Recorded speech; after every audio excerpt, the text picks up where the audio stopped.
which, as I said, much of it is done in conjunction with the University of Georgia and also with other agencies like USGS. We've done work with EPD, especially where they're willing to give us money.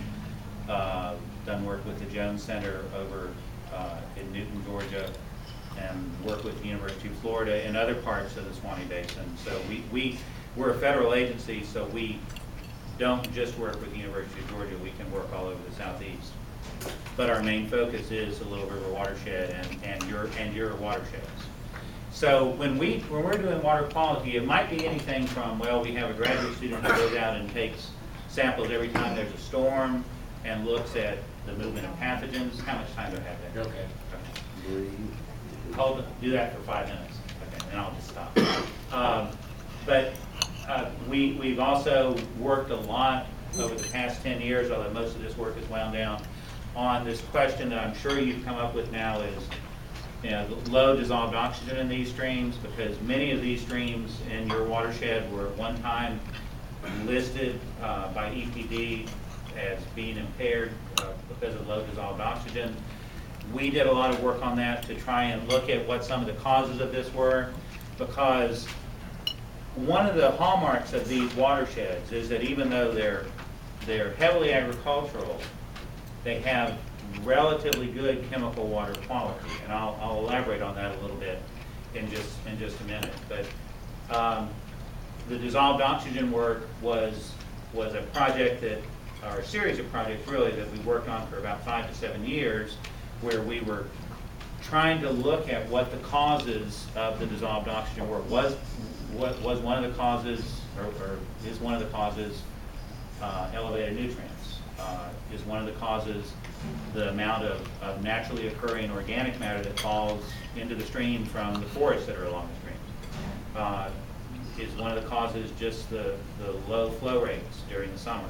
And so we have quite a few publications on that. I think the take-home message on that is that we didn't see any indication that, in general, the low dissolved oxygen was due to nutrient enrichment and the standard idea of nutrient enrichment causing algal growth that it eventually dies and decomposes and depletes oxygen. There are some questions that we're following up on concerning what actually happens in a critical time period in the spring when the streams tend to be getting a lot of sunlight because the leaves aren't back on the deciduous trees yet, and at that time there could be some excess algal or some algal growth that is then contributing to a rapid decline of DO early in the spring. But in general, the low DO seems to be natural, and even that algal production in the early spring that might be causing some of the enhanced decline as when it dies and decomposes, even that isn't necessarily related to excess nutrients. So when we're doing our sort of general water quality work, what we do is we essentially have an automatic sampler that samples the stream more often as the stream flows faster.